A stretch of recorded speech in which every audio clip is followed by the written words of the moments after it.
Bonjour, bienvenue à l'auditorium de la Maison de la Radio. Avec les musiciens de l'Orchestre Philharmonique de Radio France, nous allons plonger au cœur de la 5e symphonie de Schubert, un miracle de fraîcheur et de grâce, écrite à l'âge de 19 ans. Une symphonie de jeunesse en quelque sorte. Oui, sauf que Schubert a le triste privilège d'être parmi les grands compositeurs de l'histoire de la musique classique, celui qui est mort le plus jeune, à l'âge de 31 ans seulement. Mais il a tant composé. Tenez, en 1816, l'année de ses 19 ans, il compose une bonne centaine de mélodies, 2 ou 3 cantates, un opéra, une messe, un requiem, un magnificat, un stabat mater, une petite centaine de danses, plusieurs pièces pour piano, de nombreuses pièces pour duo, trio, quatuor à cordes, une ouverture et 2 symphonies, dont notre magnifique 5e symphonie en si bémol majeur pour un effectif de 7 vents et une vingtaine de cordes. Alors, pour interpréter, pour diriger les 4 mouvements de cette symphonie et les exemples, je vous propose maintenant d'accueillir un grand monsieur de la musique anglaise, un chef d'orchestre, célèbre dans le monde entier pour ses recherches historiques sur l'interprétation de la musique classique et de la musique romantique. J'ai nommé Sir Roger Norrington.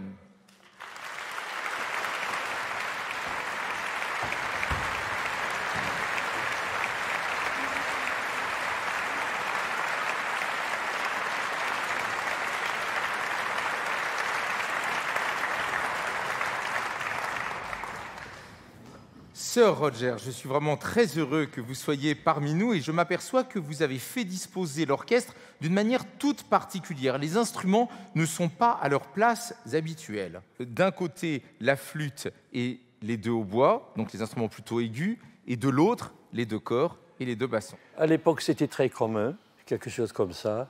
J'ai beaucoup cette disposition parce que les flûtes, les hautbois, les bois, les corps sont solistes. Et ils restent debout. Ils restent debout pendant toutes les exécutions de la symphonie. Exactement. Et ils se répondent comme en stéréo. Et les premiers violons et les deuxièmes violons. Toujours un discours entre les 2. Dialogue. Eh bien, je vous propose tout de suite d'entrer dans le premier mouvement de la symphonie et d'entendre son premier thème qui est très optimiste. J'ai l'impression d'un thème sourire.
Je vous l'avais dit, une musique très optimiste. Et alors, je ne sais pas si vous avez remarqué quelque chose pendant tout ce premier thème, son énergie est sous-tendue par un rythme unique. Un rythme qui fait pam, pam, pam, pam, pam. Pam, pam, pam, pam, pam. Vous voulez peut-être le faire une fois avec moi? On dit rythme principal. Allez, 1, 2. Rythme principal. Rythme principal. Vous voyez, Sir Roger, vous dirigez l'orchestre, moi je dirige le public. Mais peut-être maintenant, on va entendre ce rythme, par exemple, au tout début du thème, par les violons.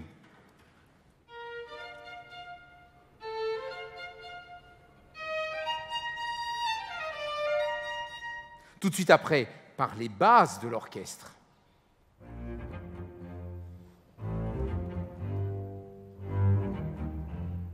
Et même en solo par la flûte, Thomas. Et pour renforcer l'énergie rythmique, je ne sais pas si vous avez remarqué, mais les violons et les basses étaient en canon.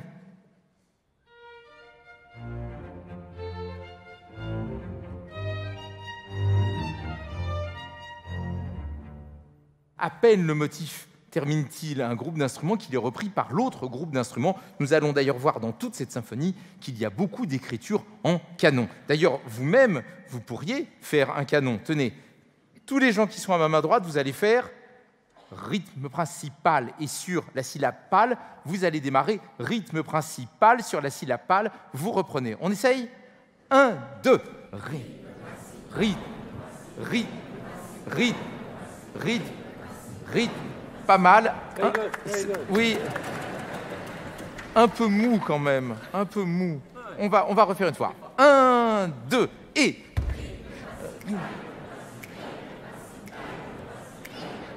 Ah, c'est mieux, c'est mieux. Vous voulez essayer avec l'orchestre? C'est pas mal, hein, comme ça, demain, vous pourrez dire « Tu faisais quoi hier ?»« Je me produisais à l'auditorium de la Maison de la Radio. J'étais accompagné, je chantais, hein, j'étais accompagné par l'Orchestre Philharmonique de Radio France. » On essaye? Attention. 1, 2, et...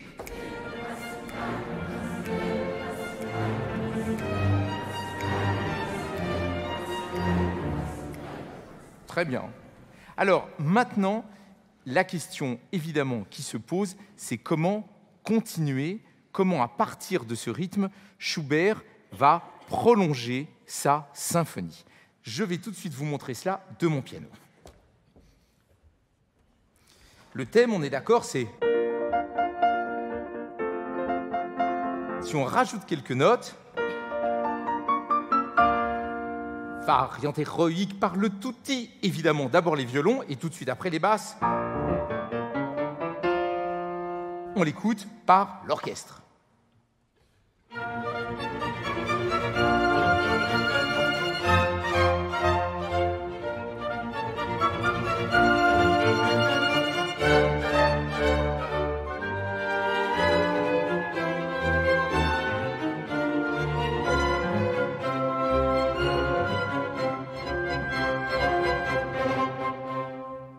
Et maintenant, il faut que je vous parle du second thème. Oui, chez les baroques, on écrit des pièces de musique fondées sur un seul thème, mais ce sont des mouvements relativement ramassés, pas trop longs.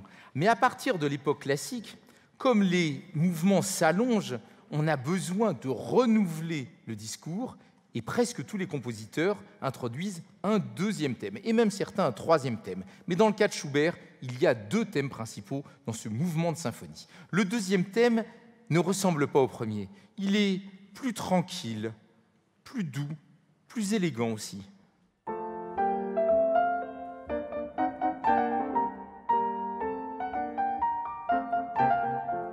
Et il est joué par les violons.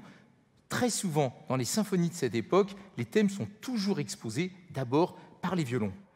Je suis le second thème, je suis joué par tous les violons.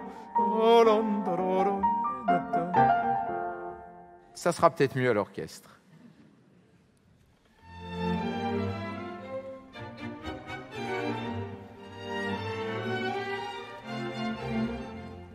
Et tout de suite après, Schubert fait reprendre son thème par les vents.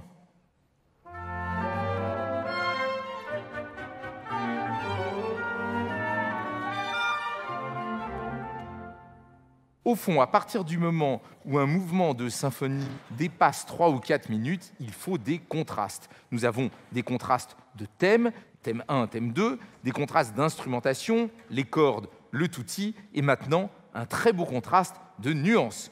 Fort. Doux.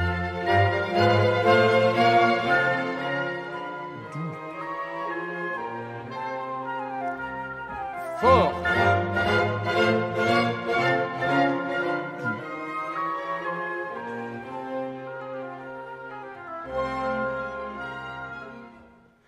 Je vous propose maintenant d'écouter toute cette première partie du mouvement qu'on nomme l'exposition.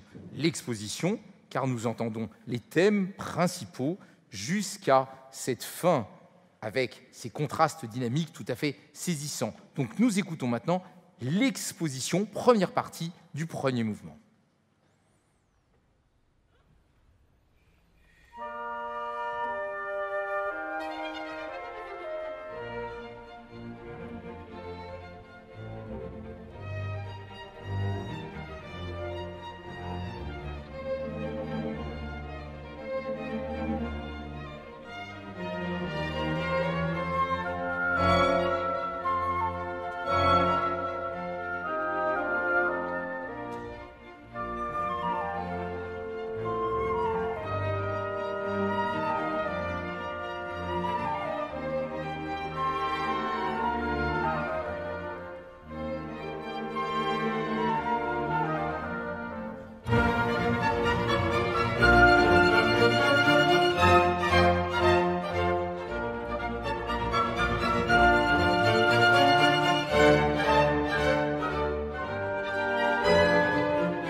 Fin de la première partie, fin de l'exposition. Maintenant, nous entrons dans la seconde partie qu'on appelle souvent le développement. Mais qu'est-ce que Schubert va développer dans cette seconde partie? On pense évidemment naturellement au premier thème ou au second thème. Pas du tout. Schubert va bâtir tout son développement sur deux petits motifs que peut-être certains d'entre vous ont à peine remarqués.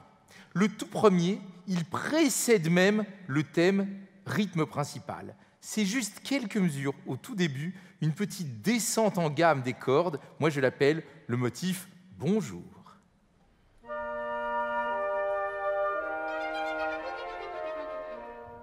Je l'appelle le motif « Bonjour » parce que c'est la première chose qu'on entend. Et puis, il est tellement charmant. C'est une manière tellement agréable, tellement aimable de dire « bonjour ». Encore une fois, s'il vous plaît.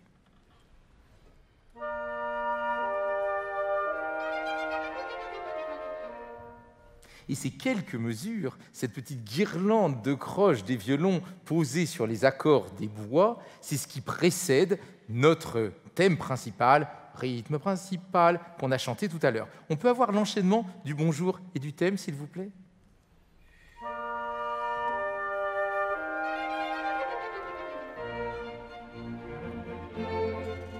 Merci beaucoup. Tout à la fin de cette première partie de l'exposition, nous avons entendu un petit motif de cadence que j'appelle le motif « au revoir ». Au revoir, au revoir, au revoir, au revoir, au revoir, au revoir. Au revoir. Le motif « bonjour », le motif « au revoir ». C'est avec ces deux petits motifs que démarre notre seconde partie. De quelle manière? Eh bien déjà, on change de tonalité. Au lieu d'avoir... On a à la flûte en ré bémol, puis le hautbois, tout de suite suivi du motif « bonjour » des violons. De nouveau la flûte, au revoir, et les violons « bonjour ».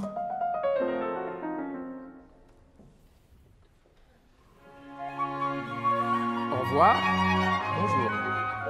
Au revoir, bonjour. Au revoir.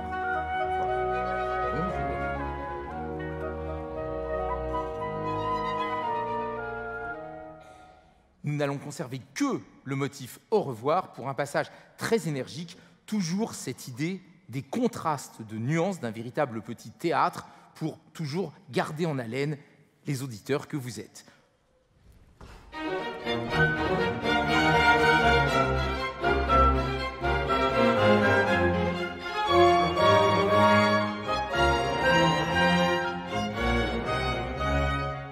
Et maintenant, que va-t-il arriver?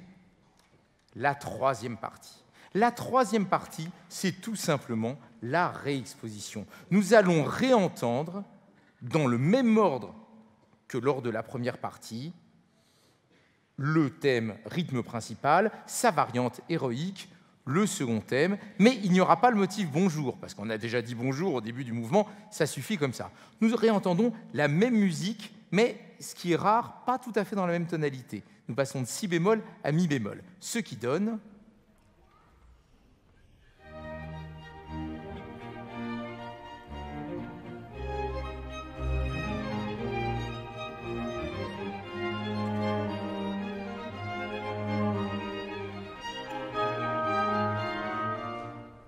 Bon, allez, je vous fais un dernier petit récapitulatif et après, nous écoutons d'un bout à l'autre le premier mouvement de la symphonie. Donc, 3 parties pour ce mouvement. D'abord, l'exposition, petit motif bonjour, thème rythme principal, variante héroïque, second thème d'abord par les cordes, puis par les vents, et on conclut avec le petit motif au revoir.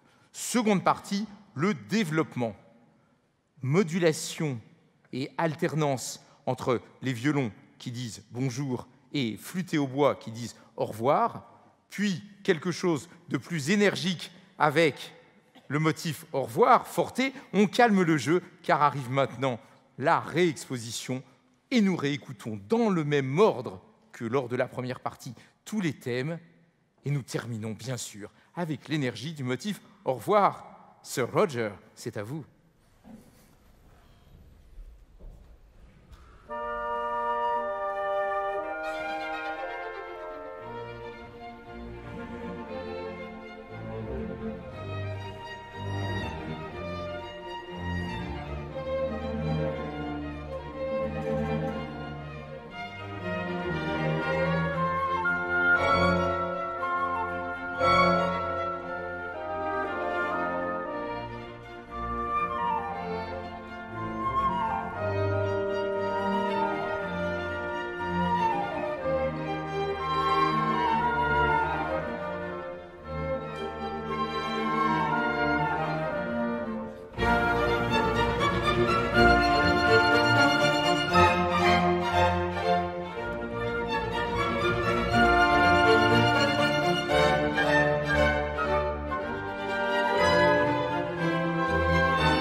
Merci beaucoup. Donc là, nous venons de jouer le premier mouvement de notre 5e symphonie. Le public a applaudi. Sir Roger, est-ce que ça n'est pas un peu choquant que le public applaudisse entre les mouvements? Mais pas du tout, pas du tout.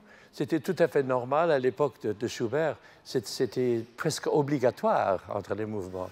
Et aussi, entre les mouvements, c'était nécessaire de s'accorder parce que les instruments, à cette époque-là, ne sont pas si stables. Vous avez remarqué que maintenant, si quelqu'un applaudit entre deux mouvements, tout le monde le regarde, fait chut. Ouais, c'est un peu stupide. À partir de quand on a pris l'habitude d'enchaîner tous les mouvements sans applaudissements et sans accord? 1920, 30. Alors, nous faisons vraiment comme à l'époque. Les musiciens, en tout cas les vents, jouent debout. Le public applaudit entre les mouvements et l'orchestre, maintenant, va s'accorder. Et alors, est-ce que vous savez qui donne le La dans un orchestre? Parce qu'on s'accorde toujours sur un La. Et il y a un instrumentiste dont on considère qu'il ne ment jamais. C'est le hautbois. C'est Hélène qui va donner le La à tous ses amis.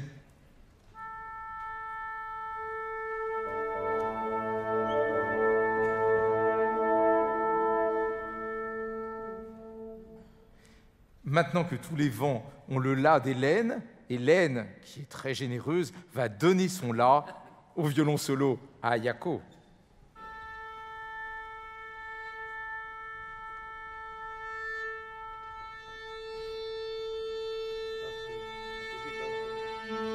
Maintenant qu'Ayako a récupéré le La d'Hélène, elle le partage avec ses amis des cordes.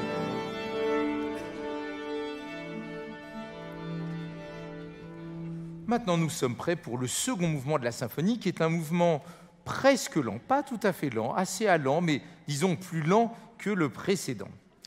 Alors, moi, j'imagine la scène, Schubert, 6 heures du matin, même s'il avait fait la fête la veille très tard, à 6 heures du matin, il composait. Je suis sûr que certains qui nous écoutent, quand ils font la fête très tard le soir, ne se lèvent pas pour travailler à 6 heures du matin. Eh bien, c'est pour ça qu'ils ne sont pas Schubert. Il faut commencer à travailler à 6 heures du matin, donc j'imagine Schubert avec son bol de ricoré, et il a tout d'un coup une idée de thème assez agréable.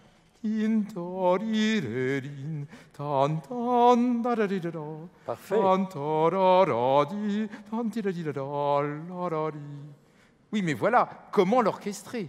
Alors, on l'a vu, la plupart du temps, on expose toujours d'abord le thème par les cordes.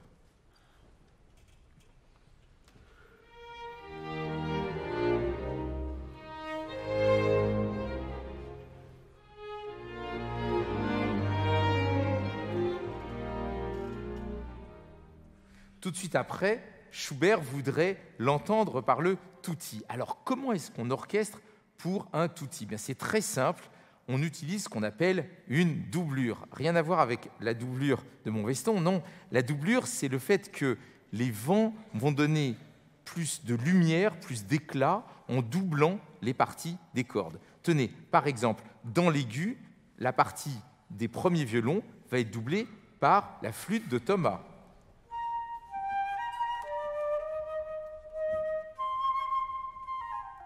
Les basses sont renforcées par les bassons.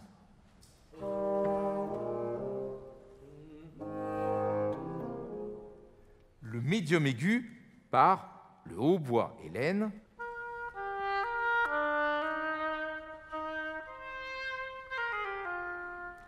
Le médium grave par les corps.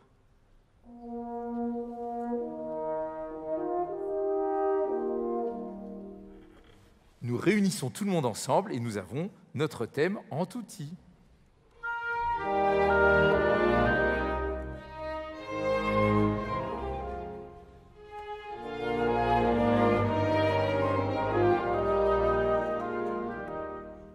Là, nous venons d'avoir un exemple d'utilisation des vents qui n'est pas une utilisation soliste. Il double les cordes, il renforce le thème, il lui donne de la lumière, il l'agrandissent en quelque sorte.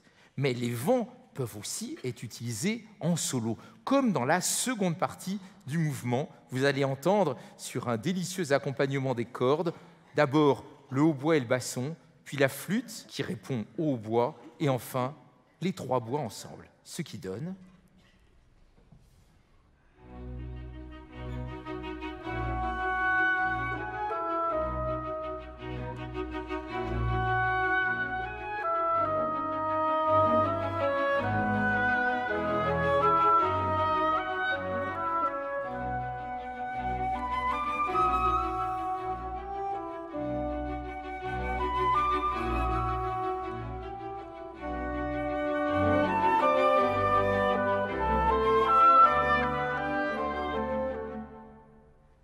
Enfin, un mot sur la forme du mouvement. Pour ces mouvements lents, Schubert aime beaucoup la baba.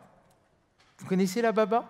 Non, la baba, A-B-A-B-A, c'est-à-dire un peu comme dans une chanson, refrain, couplet, refrain, refrain, A-B-A-B-A, A-baba. Mais avant que nous n'écoutions ce si beau mouvement, ce mouvement plein d'innocence, plein de rêves, je voudrais poser une question à Sir Roger. Nous écoutons depuis tout à l'heure l'orchestre avec des cordes qui ne vibrent presque pas. Or, souvent, au concert, nous observons les violons, les altos, les violoncelles, les contrebasses qui vibrent beaucoup plus. C'est un virus. Le virus du vibrato Oui. qui nous envahit maintenant. Virus de vibrato.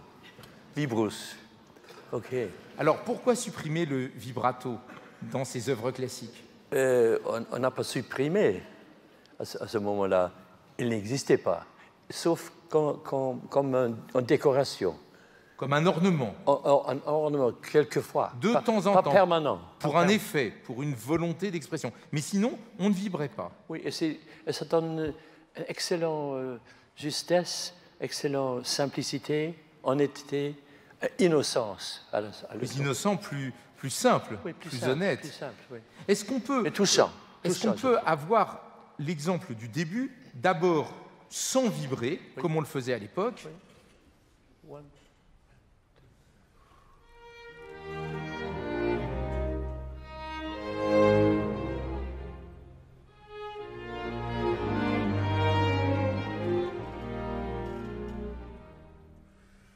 Et maintenant, même si vous êtes contre, je le sais, est-ce qu'on peut écouter ce même thème à un tempo un peu plus lent, avec plus de vibrato, comme je l'ai découvert quand j'avais 15 ans, 20 ans, la plupart des chefs d'orchestre, des orchestres, jouaient cette musique avec vibrato.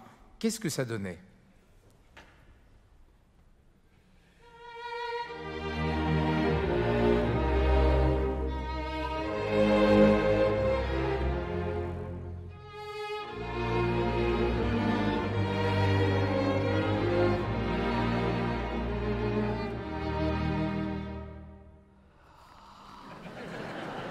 Quelle merveille!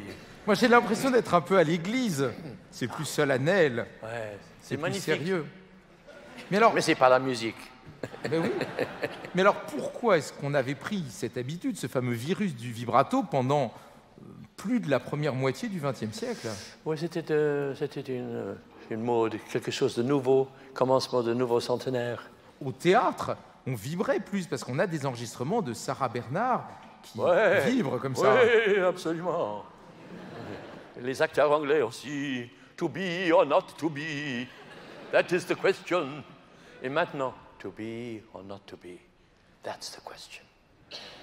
Lequel est plus honnête?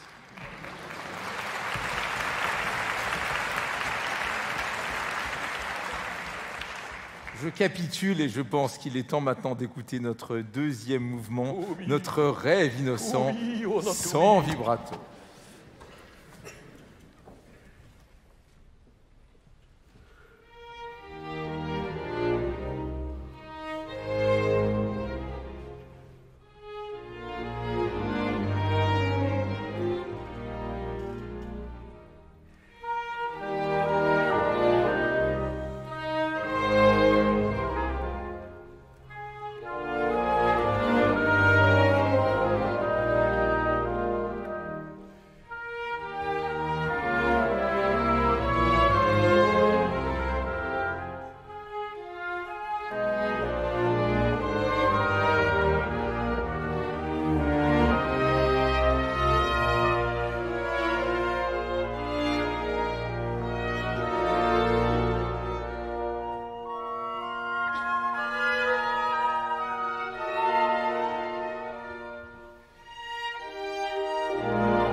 Et maintenant, après le mouvement pour rêver, le mouvement pour danser traditionnellement dans une symphonie, le troisième mouvement, dans une symphonie classique, le troisième mouvement est un menuet. Mais ce menuet-là est particulier. Il est très rapide et il a l'air, comment dire, un peu fâché. Écoutons le thème du menuet.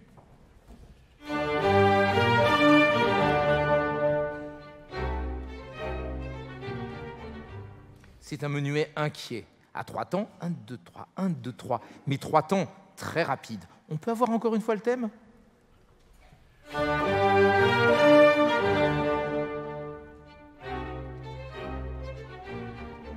Mais ce qui est drôle dans ce menuet, il n'est pas très commun. D'abord, il va très vite.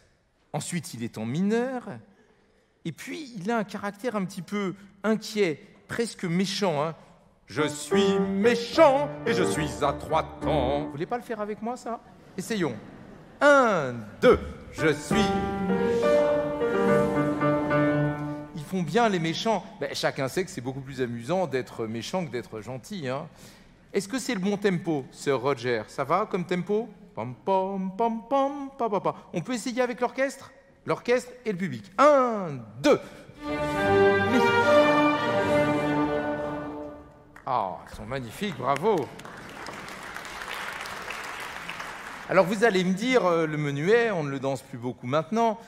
Vous connaissez sans doute mieux, comme danse à 3 temps, la valse. Alors, pourquoi pas en valse ? Les violons, est-ce que vous pouvez me faire le thème du menuet et moi je vais accompagner façon valse ?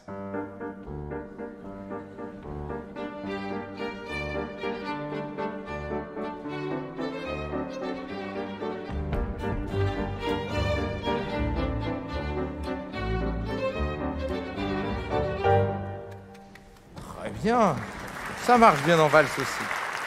Mais alors, non seulement ce menuet est très rapide, il a un caractère inquiet, donc fâché, méchant, comme vous voulez, mais de plus, dès que le thème est exposé, on entend quelque chose qui fait plus penser à un mouvement de symphonie habituel, une sorte de progression symphonique et dramatique. D'abord par les violons, les basses, comme dans un canon, les violons de nouveau, et en plus on module les basses, les modulations, le canon, la progression dynamique. On va aboutir à la nuance forte. Ça aussi, ça n'est pas courant pour un menuet. On peut avoir cette partie à l'orchestre ?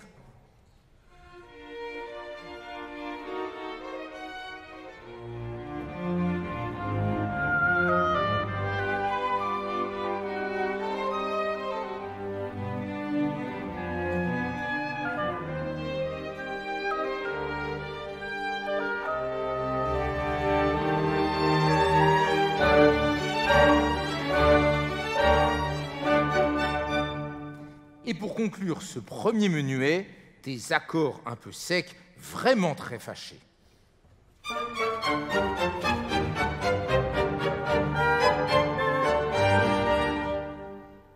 Mais voici que s'avance vers nous un second menuet. Et lui, il n'est pas fâché du tout, il est très aimable, il est même détendu. D'abord, nous passons du mode mineur au mode majeur. Et puis la parole est donnée aux instruments avant, accompagnés par le quatuor.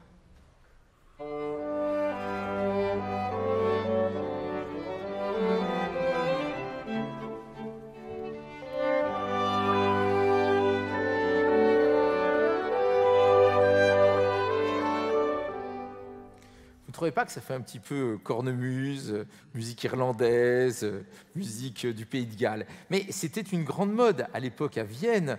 Il y avait eu beaucoup de compositeurs, comme par exemple Beethoven ou Haydn, qui avaient réalisé des centaines d'arrangements de ces chants populaires britanniques, irlandais, écossais, du Pays de Galles. Et je trouve qu'il y a vraiment ce côté...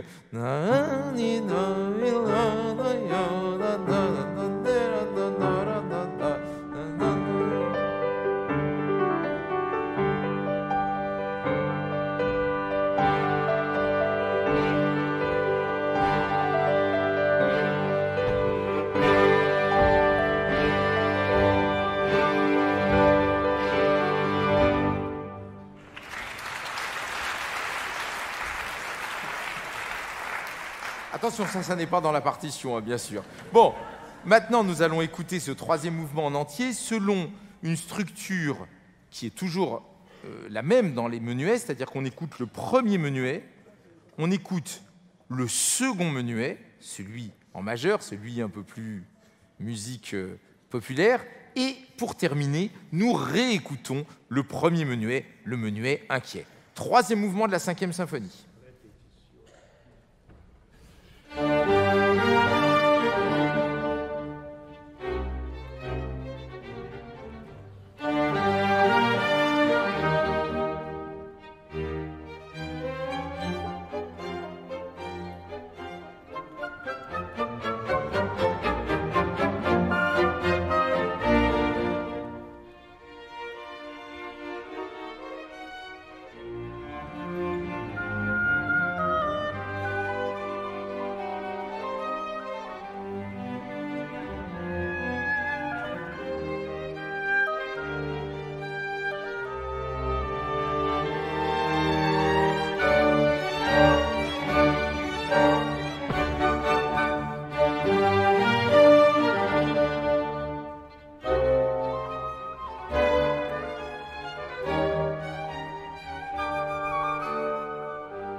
Sir Roger, en réécoutant le menuet, je me disais, mais il est impossible de danser ce menuet. Ça va trop vite. C'est pas possible de danser le menuet. Le menuet, c'est une danse avec des pas, c'est une danse de salon. Exactement. C'est lent et majestueux, le menuet. Mais tradition, c'était le troisième mouvement d'une symphonie, c'était un menuet. Alors, Schubert l'appelle le menuet. Il l'a appelé menuet à un moment où plus personne ne dansait le menuet. Beethoven aurait appelé scherzo. Scherzo, c'est-à-dire pour s'amuser. Une blague, oui. Scherzo, c'est scherzando, c'est en s'amusant. D'ailleurs, j'ai fait quelques recherches et il semble bien que ce menuet soit le dernier menuet d'une symphonie classique. Probablement. Hein, le dernier menuet. Et d'ailleurs, on peut presque dire de cette 5e symphonie de Schubert, avec la 6e symphonie, que ce sont les 2 dernières symphonies classiques, vraiment d'esprit classique. C'est vrai. Et peut-être d'ailleurs qu'on en a un très bon exemple avec le premier thème du final. Donc là, nous entrons dans le 4e mouvement, le dernier mouvement de la symphonie, qui est très mozartien, très classique, très léger.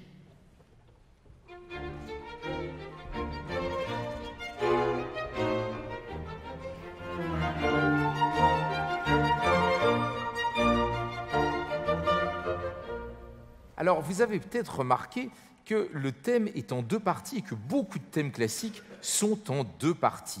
On pourrait appeler ça en quelque sorte la question et la réponse. Tenez, par exemple, le célèbre thème de la 40e symphonie de Mozart. Ça, c'est la question, réponse.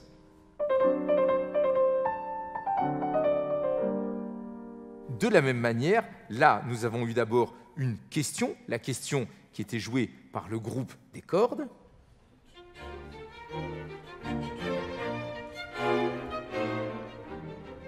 Et la réponse par le tutti d'orchestre.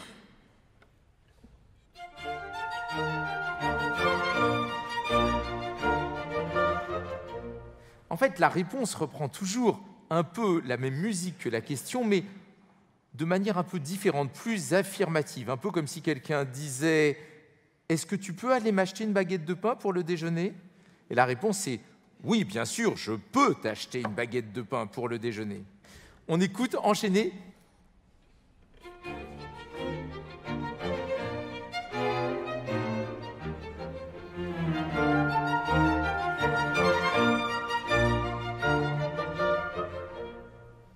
Et maintenant, comment continuer? Nous avons vu dans le premier mouvement qu'un moyen de continuer, c'est de créer une sorte de variante, de nouveaux motifs en rajoutant quelques notes. Mais il y a une autre technique, c'est tout simplement la technique marabout, bout de ficelle. Marabout, bout de ficelle, selle de cheval, cheval de course, etc. Alors, voyons en musique ce que cela donne. Eh bien, si je prends la toute fin du thème qui vient d'être joué, j'ai mon marabout. Maintenant, je ne prends plus que le bout du marabout. À l'orchestre, cela donne... Encore une petite fois. Et avec bout, on peut continuer, bout de ficelle.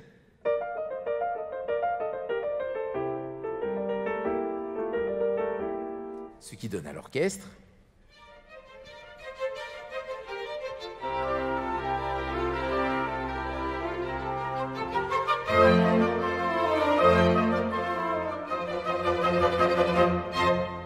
Et nous pouvons reprendre le premier thème au violon, puis aux basses.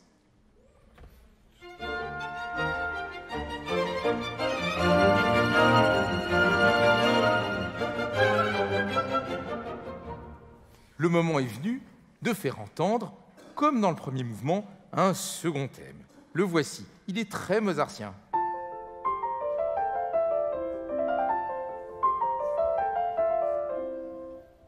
À l'orchestre.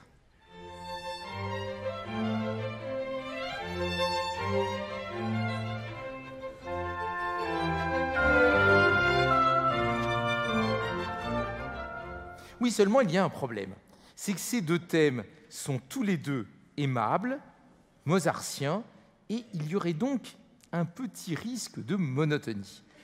Vous avez bien remarqué que depuis le début de la symphonie, on alterne les nuances, on alterne les thèmes, on alterne l'instrumentation. Il faut surtout qu'on ne s'ennuie jamais. Schubert se dit donc, il faut que je sépare mes deux thèmes par quelque chose de bien différent. Et il a tout de suite une très bonne idée, une tempête à l'orchestre. Parce qu'en plus, c'est la mode, la tempête. Tenez, dans le fameux concert du mois de décembre 1808, je ne sais pas si vous y étiez, mais ce concert où on a créé à Vienne la symphonie pastorale de Beethoven, il y avait une tempête. Peut-être Schubert l'a écouté, bon, il n'avait que 11 ans, mais enfin, on peut spéculer.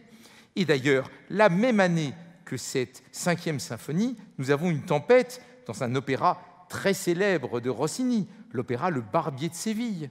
Quelques années plus tard, il y aura une tempête encore plus fameuse dans l'opéra Guillaume Tell, toujours de Rossini. Et encore quelques années après, en 1830, la tempête de la symphonie fantastique de Berlioz, jouée à Paris. Donc, les tempêtes sont à la mode, elles permettent un contraste soudain, elles vont bien séparer les deux thèmes, et voici ce que donne cette magnifique tempête d'orchestre.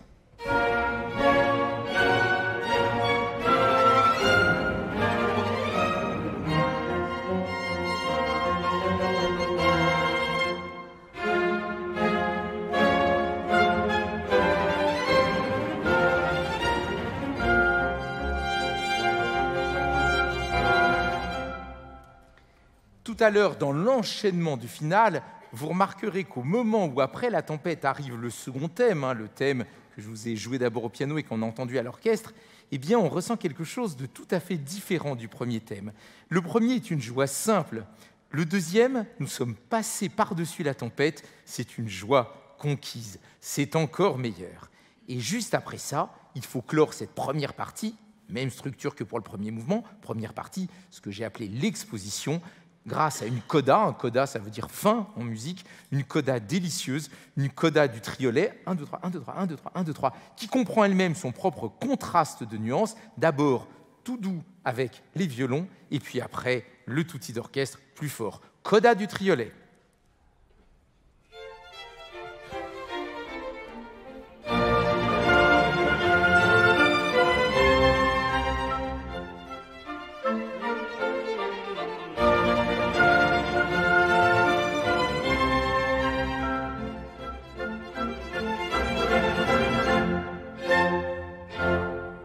Fin de l'exposition, nous entrons dans la seconde partie, le développement. Et alors, le développement, moi, c'est un de mes moments préférés.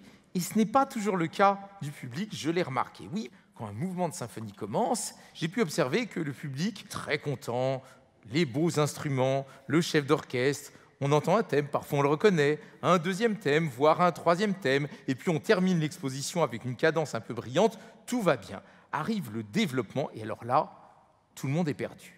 Ça module, on ne reconnaît pas bien les thèmes. Que se passe-t-il? Heureusement, il y a la réexposition, et là, tout le monde se ressaisit, et à la fin, tout le monde applaudit en disant « C'était bien, n'est-ce pas? C'était bien, mais pendant le développement, vous étiez un peu perdu. C'est tellement dommage, c'est ce qu'il y a de mieux. » Et d'ailleurs, Schubert adore les développements. Il en fait même sa spécialité. Vous vous rappelez du développement du premier mouvement? Ce mystère sur les motifs « Bonjour, au revoir ». Là, c'est la même chose. Le thème si joyeux va maintenant passer dans une nuance opposée, violoncelle, alto, contrebasse, dans le grave de la tessiture, tout doux, avec des trémolos de violon. De plus, nous modulons. Le thème reprend. Et à partir de ce mystère, une grande progression dramatique avec un canon du hautbois, puisque véritablement, cette symphonie est une symphonie du canon. Les basses, le hautbois, canon, hautbois, basse, mystère, modulation, progression dynamique, jusqu'au moment où on entend de manière plus spectaculaire le canon entre les basses de l'orchestre et les violons.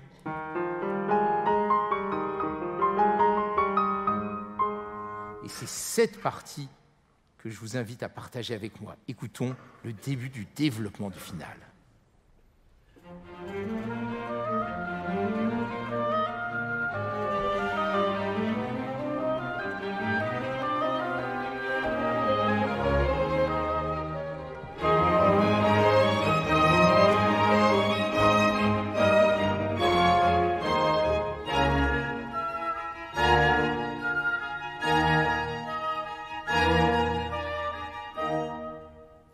À la fin de cette deuxième partie du développement, il y a, comme c'était déjà le cas pour le premier mouvement, réexposition. Nous réécoutons le premier thème, la tempête, le deuxième thème et la coda du triolet.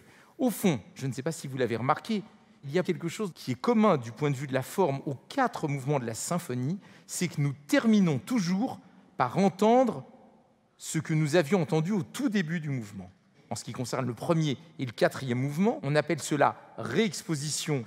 En ce qui concerne le mouvement lent, j'ai parlé de la forme A-ba-ba, c'est-à-dire A-B-A-B-A, donc la dernière partie est identique à la première partie.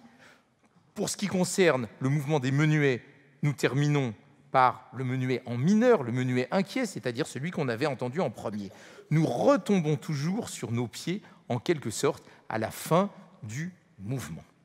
Alors maintenant, il y a une question que j'aimerais bien vous poser, c'est finalement, nous parlons de Mozart, on sait que Schubert aimait beaucoup Mozart, et moi j'ai l'impression d'entendre des thèmes mozartiens, mais on sait aussi que Schubert avait beaucoup d'admiration pour Beethoven. D'ailleurs, au moment de l'enterrement de Beethoven, il était l'un des porteurs de torches. Et on a parlé aussi de sa tempête et du fait qu'il avait peut-être écouté la création de la symphonie pastorale. Alors, comme c'est une œuvre de jeunesse, est-ce qu'on peut dire qu'il y a dans cette symphonie des traces ou des imitations de Beethoven ou de Mozart? Oui, c'est curieux, mais à Vienne, Beethoven était à l'époque une sorte de monstre. Il était monstrueux. Schubert a admiré, certes, Beethoven, beaucoup, mais il n'avait pas la moindre intention de suivre ces monstrueuses idées. Ça vient un peu plus tard avec Berlioz. Et puis il y a une sorte de mauvais caractère dans la musique de Beethoven qu'il n'y a pas chez Schubert. Un vrai ça, c'est Beethoven. Des arguments, ça c'est Beethoven. Et Schubert? Schubert est ouvert. C'est une synthèse magnifique. Ouvert à l'air, oui. Beethoven. Alors, est-ce qu'on peut finalement établir ces deux filiations, dire qu'en quelque sorte, il y a une filiation Haydn-Beethoven oui. et une filiation de l'autre côté, Mozart-Schubert? Très bon, bravo. Merci. Alors, il y a une chose que l'on n'a pas précisée, c'est qu'au fond, Schubert n'a jamais entendu cette symphonie jouée par un orchestre de professionnels. Aucune de ces symphonies a été entendue jouée par des professionnels. Quand il avait 19 ans, la symphonie a été jouée par un orchestre d'amateurs qui, en fait, était composé principalement du quatuor familial, c'est-à-dire Schubert, Franz Schubert à l'alto, ses deux frères Ignace et Ferdinand au violon. Il y avait le père de Schubert au violoncelle. Et pas de chef d'orchestre. Et il n'y avait pas de chef d'orchestre, c'est dire comme ça n'était pas professionnel. Oh, ce n'était vraiment triste. pas bien. Nous écoutons la lumière si extraordinaire, la légèreté, la grâce du final de la 5e symphonie.